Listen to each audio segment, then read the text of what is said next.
someone asked us, like, what makes a great advisor?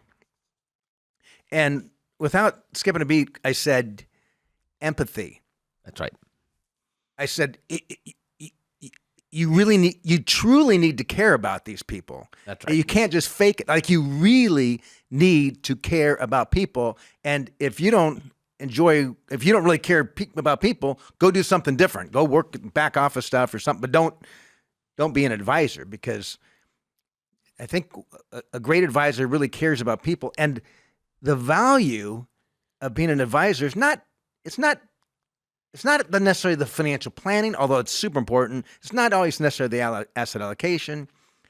Although that's super important. It's the guidance when life happens.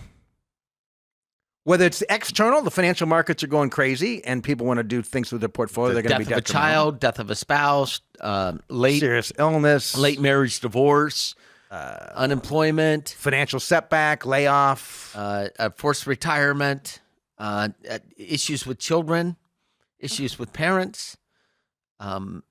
Yes.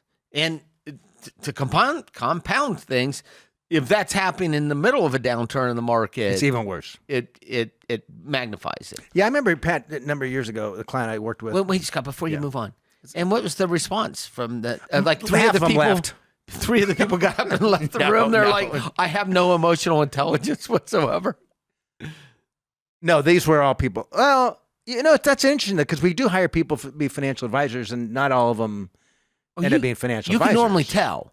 They'll, if they don't have an emotional intelligence, it's more, and it's look, we've all gone to doctors that have bad bedside manners. I remember years ago, I won't tell you the specialist in case he listens to the show, but I thought, am I in candid camera? I mean, he was so odd, and I didn't connect with him, but supposedly he was really good at what he did, so I kind of put up. I'm going to lead on that before you get into your story. I read a book about 12 years ago.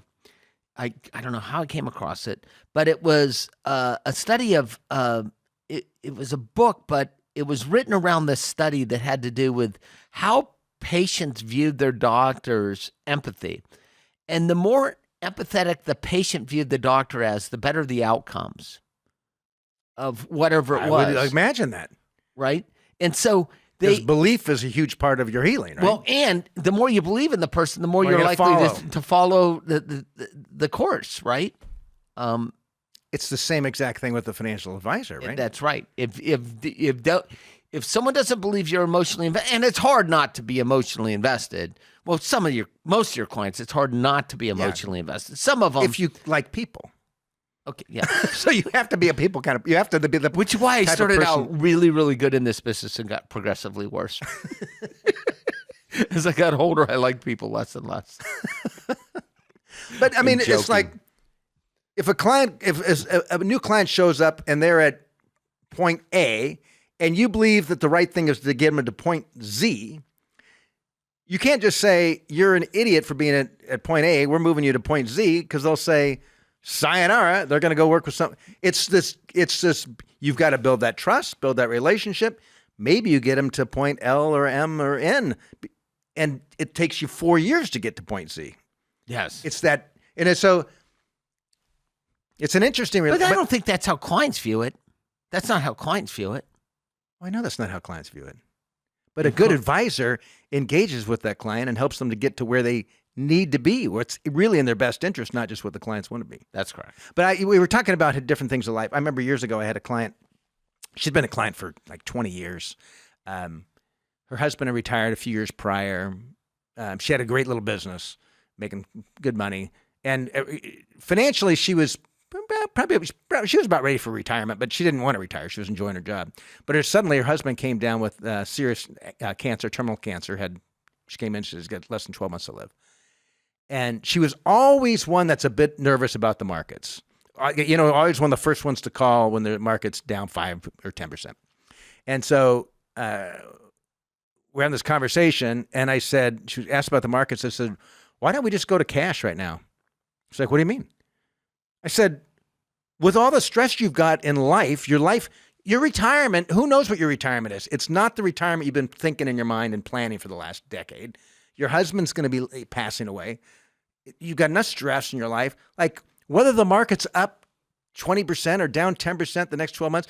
The long term, it's not going to make any difference in your portfolio. It's not going to have any impact on your life.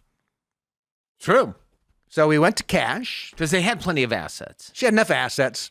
Went to cash. Husband passed. And then over time, we came up with a strategy to get her back fully invested. She ended up remarrying. She's got another life ahead of her. And got grandkids. She's that's emotional intelligence. But that, to your point of when life happens, like that, those are the times when we may need to make adjustments to our financial plan. Okay, you were going to talk about this doctor specialist. I did already. I just thought I was on candid camera. He was so odd. And I went back to my primary physician, like, what in the world? She's, he didn't have very good bedside manners, but he's the best surgeon. That's all you got? I thought I was waiting for a big story. Other than this guy was just had no bedside manner. No, there's no good story there. I'm sorry. Although he was so odd. I'm like, where's the camera?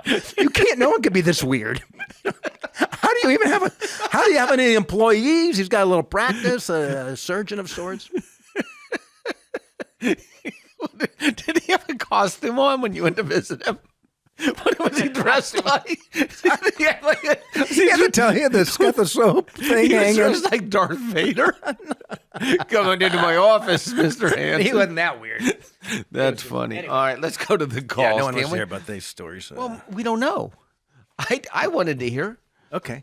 All right, but by the way, getting a good advisor. And it is accepted. It's funny. I've been doing this 35 years ago. When you called yourself a financial advisor 35 years ago, people would say, so you sell insurance right? Well, or your stockbroker. Or your stockbroker, right? You sold product. Yes. It wasn't as well respected as it is today.